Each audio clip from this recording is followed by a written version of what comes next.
फिरता ही कहाँ ले जाए।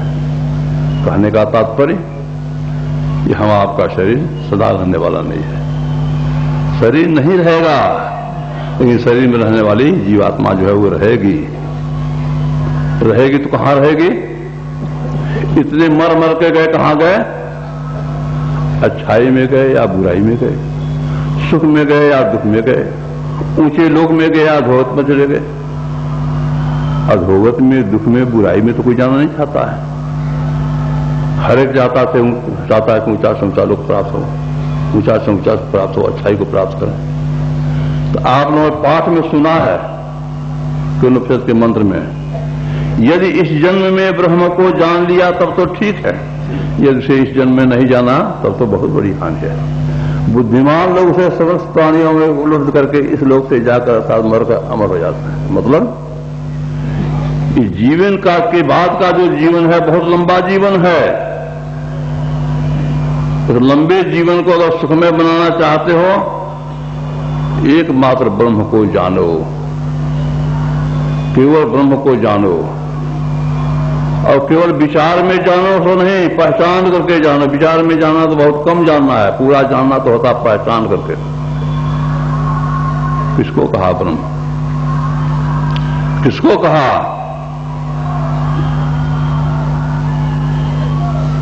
गोस्वामी तुलसीदास जी महाराज रामचरितमानस में लिखते हैं, झूठो सत्य जाहि बिन जाने, जिये भुजंग बिन रज पहचाने, जह जाने जग जाय हेराई, जागे जथा सपन भ्रम जाई, बंदों बाल रूप सोई रामू, सब सिद्ध सुलभ जपत जिस नामू। ब्रह्म या परमात्मा ईश्वर वही जिसको नहीं जानने के कारण संसार दरअसल है झूठा, इसी को सत्य जान के पकड़े हुए हैं। जब तक सत्य का ज्ञान नहीं होता है तब तो असत्य ही सत्य का स्थान ले लेता है।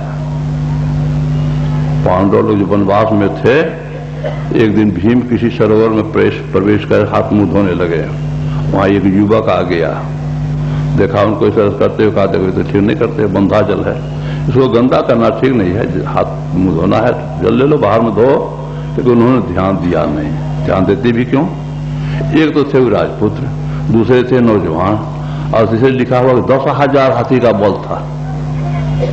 यहाँ तो थोड़ा सा बल हो जाता शरीर का, विद्या का, संपत्ति का, तो लोग मत जाते हैं, और वहां तो कितना है। ध्यान नहीं दिया। लेकिन वो युवक भी साधारण नहीं था। एक बार कहा, 2 बार कहा, 3 बार कहा, समझ गया कि नहीं मानेगा। एक हाथ लगा कमर में, एक हाथ लगा गर्दन में, सीधे टांग लिया, 10,000 हाथी का बल बेकार हो गया और सीधे चला दक्षिण तरफ। भगवान किसी संजोग से वहीं से उनको मालूम हुआ तो आगे जाते हैं, बढ़ करके पूछते कौन है, पहचानता है? कहा खूब पहचानता हूं, महादुष्ट है ये। कहा क्या करोगे? कहा इसको ले जाकर बहुत गहरे समुद्र में फेंकूंगा। तो भगवान की तरह सुन लो, जरा हमसे सुन लो, ये तुम्हारे दादा हैं, उनका नाम था बर्बरीक। और जब सुना हमारे दादा है तो उतर के पैर पर गिर क्षमा मांगने लगा। तो भीम को रंज नहीं हुआ। भीम को यह जान के खुशी हुई कि हमारा पोता ऐसा है जो हमको भी फुटबॉल की तरफ उठा सकता है। या क्यों नहीं जानता था, नहीं पहचानता था। इसे जब तक सत्य का ज्ञान नहीं होता है, असत्य ही सत्य का स्थान लेता है।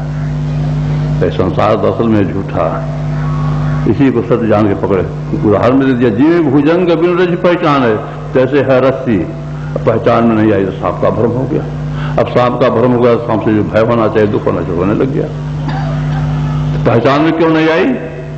अंधकार के कारण। अंधकार के कारण रस्सी पहचान नहीं आई तो सांप का भ्रम हो गया। उसी तरह से हम अपने को देखें, शरीर नहीं शरीर में, और शरीर में भी तो कहां, तो देख लीजिए। आप जिसको देखना चाहते हैं दृष्टि को उसके तरफ करते हैं तो वो देखते हैं। तो दृष्टि आप अपने तरफ कीजिए।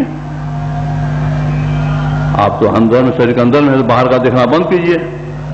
आंख बंद करके देखिए तो क्या देखते हैं? आंख बंद करके अंधकार देखता है। इसी अंधकार में पड़े रहने के कारण संसार पहचान में नहीं आ रहा है। इसी को हम लोग सत्य जान पकड़े हुए हैं।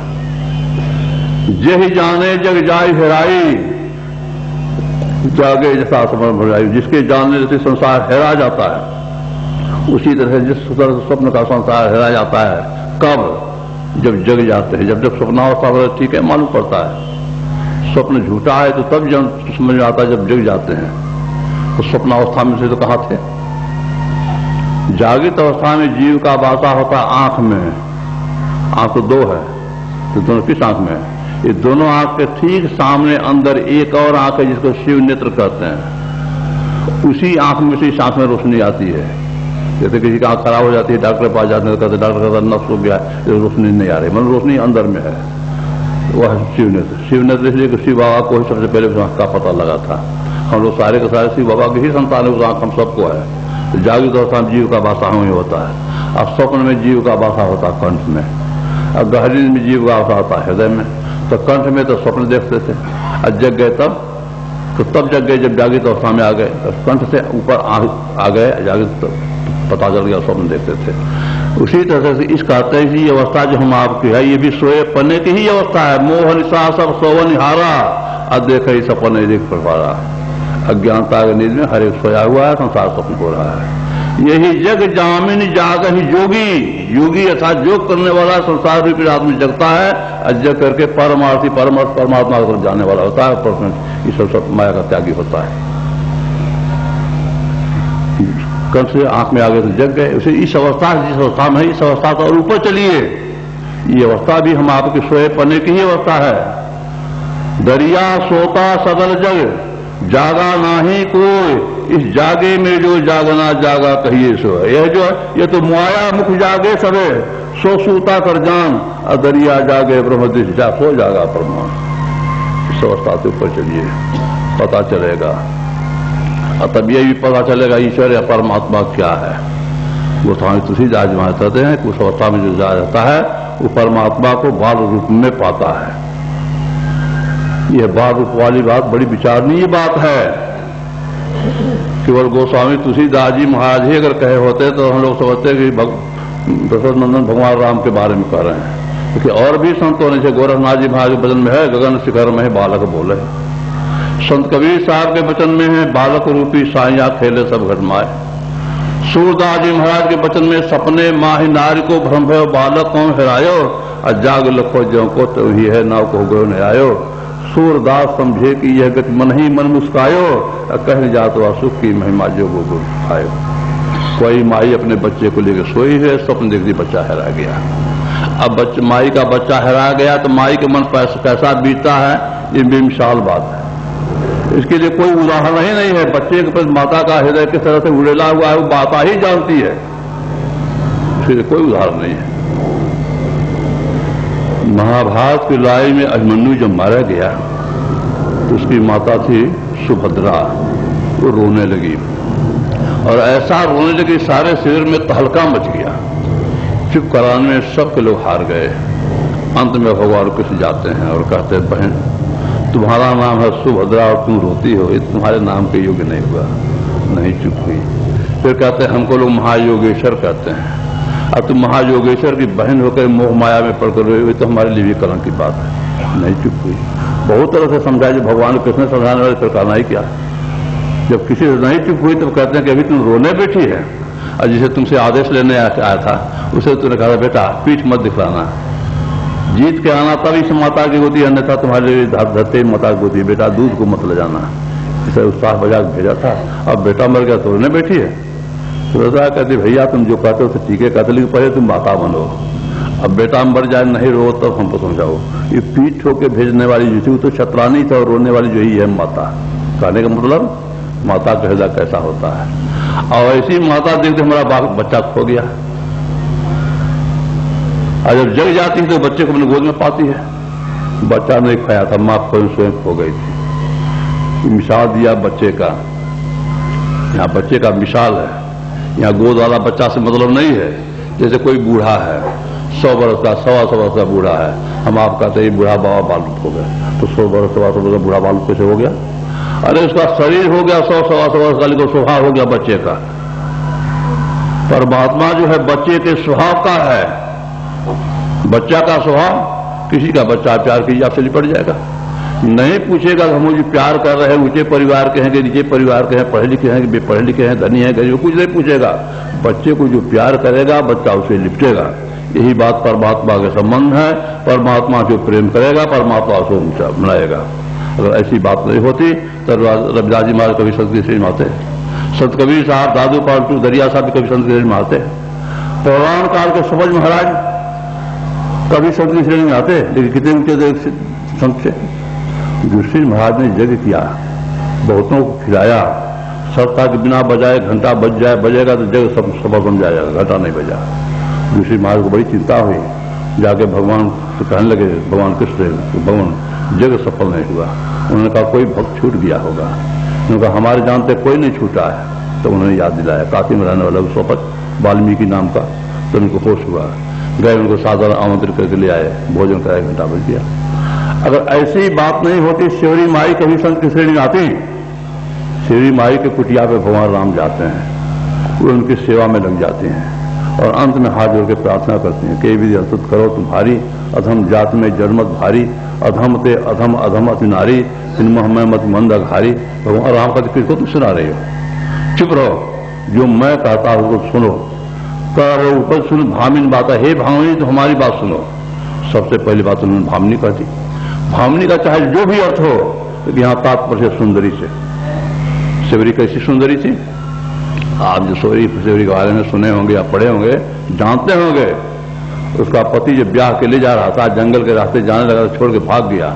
ये सोच के घर ले जाऊंगा तो बड़ी लोग हंसी उड़ाएंगे और सकता है बच्चे भी देख के डर जाएं। अब जिसको देख के बच्चे डर जाए, कैसी सुंदरी से आप सोच सकते हैं।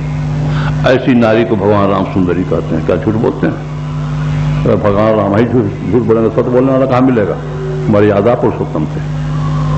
शरीर की सुंदरता सुंदरता नहीं है। शरीर को भाट भी जाकर सुंदर बन जाता है, अब रुपया भी जाकर सुंदर बन जाता है, बेस्या भी जाकर सुंदरी बन जाती है।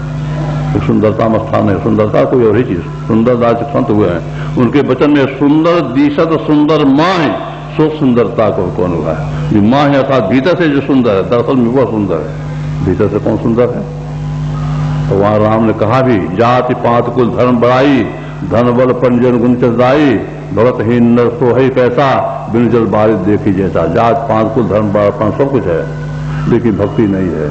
उसकी स्वभाव वैसे ही जानो बादल तो है जरूर, लेकिन पानी बरसाने वाला नहीं है। कहने का तात्पर्य, परमात्मा बालक के स्वभाव का है। बालक को अपना पराया नहीं, परमात्मा को भी अपना पराया नहीं। जात पात पूछे नहीं कोई, हरि को भजे सो हरि को होई। बालक वह जो पेट से पैदा होता है, परमात्मा वह जिसका दर्शन पहले अपने अंदर में होगा तब सर्वत, और जब तक अंदर नहीं होगा तब कहीं नहीं होगा। ऐसा है परमात्मा स्वभावतः। स्वरूपतः कैसा है? स्वरूपतः कैसा है? अवश्य आपके धर्म, हमारे धर्म ग्रंथों में बहुत से नाम रूपों में बतलाया गया है, लेकिन बहुत से नाम रूपों में बतला करके यह नहीं कहा गया कि बहुत है, वह है एक ही। बहुत से नाम रूप में भी है, वही एक कौन? यही नहीं जानने का आज सांप्रदायिकता है। इसका नतीजा तो आप लोग को जानबे करते हैं। किसी एक का ज्ञान होना चाहिए। अगर कोई ऐसा सोचता है कि नाम रूप के ज्ञान में काम चल जाएगा, तो अब तक काम नहीं चला है। अब तक नहीं चला है, अब तक नहीं चला है तो आगे भी नहीं चलेगा। जिसके सब नाम रूप उसका ज्ञान होना चाहिए। तो क्या नाम रूप की उपासना बेकार है? ऐसी बात भी नहीं है, ऐसी बात भी नहीं है। हमारे परमार्थ श्री महाराज कहते थे, जो ऐसा सोचता है कि केवल नाम रूप की उपासना में काम चल जाएगा, निर्गुण निराकार की कोई आवश्यकता नहीं है, वो तो गर्दन काट के जिंदा रहना चाहता है। अब कोई ऐसा अगर सोचता है कि सगुण साकार की कोई आवश्यकता नहीं, कि निर्गुण निराकार से काम चल जाएगा, वो पैर काट के चलना चाहता है। पैर भी चाहिए, गर्दन भी चाहिए। सगुण साकार की उपासना प्रारंभिक उपासना है, निर्गुण निराकार की उपासना अंतिम उपासना है। प्रारंभ नहीं करेंगे तो अंत कुछ कौन सी का होगा, और अंत नहीं करेंगे तो अंतिम लाभ नहीं होगा। लेकिन परमात्मा के सत्य स्वरूप का ज्ञान, सगुण साकार की उपासना उसकी माया रूप की उपासना है, निर्गुण निराकार की उपासना उसकी मायातीत की उपासना है। वो मायातीत है, उसका सही सही ज्ञान होना चाहिए, पहचान वाला ज्ञान होना चाहिए। कैसे होगा वो पहचान वाला ज्ञान? कैसे होगा? परमात्मा का पहचान, आपन ही को खोज मिले तब राम सने ही। जब तक आपको अपने आप का ज्ञान नहीं होगा तो परमात्मा का भी ज्ञान नहीं होगा। अभी हम लोग अपने अपने शरीर के ज्ञान में हैं, तो और दूसरे के शरीर का भी ज्ञान कर रहे हैं। संसार का ज्ञान कर रहे हैं। क्यों? हमारा शरीर 5 तत्व का बना हुआ है, आप सबका शरीर 5 तत्व का बना हुआ है, सारा संसार 5 तत्व का बना हुआ है। 5 तत्व के शरीर के ज्ञान में रहने के कारण 5 तत्व से बने जितने हैं सबका ज्ञान हो रहा है। उसी तरह से हम जो शरीर के अंदर जीवात्मा है, हम परमात्मा से बने हुए ईश्वर अंश जीव विनाश ऐसा गोस्वामी तुलसीदास में लिखा है। हम तत्व रूप में वही है जो हमारा परमात्मा है। इसलिए जब अपना ज्ञान होगा तब परमात्मा का ज्ञान होगा, और जब तक अपना ज्ञान नहीं होगा तो परमात्मा का भी ज्ञान नहीं होगा। इतना तो हम लोग जरूर जानते हैं कि हम लोग कुछ है, और वही है जिसके रहने शरीर जिंदा है और नहीं रहने शरीर मर जाएगा। लेकिन कैसा है, गोरा है, काला है, लंबा है, चौड़ा, कुछ पता नहीं। तो यह ज्ञान होना चाहिए, और जब तक यह ज्ञान नहीं होगा तब तो शरीर ज्ञान में रहकर संसार असक बने रहेंगे, जन्मने मरण का दुख होते रहेगा। अपने आप का ज्ञान होना चाहिए। अपने आप का ज्ञान कब होगा? जैसे हम अपने शरीर को देखना चाहते हैं तो कैसे कब देखते हैं? जब शरीर को निवस्त्र कर देते हैं तो अपने शरीर को देखते हैं नीचे से ऊपर तक। तो हम जीवात्मा पर माया का पर्दा लगा हुआ है, और जब तक माया का पर्दा रहेगा तो माया से संबंधित ज्ञान होगा, लेकिन अपना ज्ञान नहीं होगा। वो माया का पर्दा क्या है? हम रोज पाठ करते हैं, घटतम प्रकाश और शब्द पट त्रय जीव पर है छा रहे, यही पर्दा है, अंधकार प्रकाश। और जो प्रत्यक्ष है आप देखिए, आंख बंद के देखिए, क्या देखते हैं? अंधकार। वो अंधकार कहाँ है? जहां आप है उसी अंधकार में आप पड़े हुए। प्रत्यक्ष है अंधकार, और फिर हमारे अंदर केवल अंधकार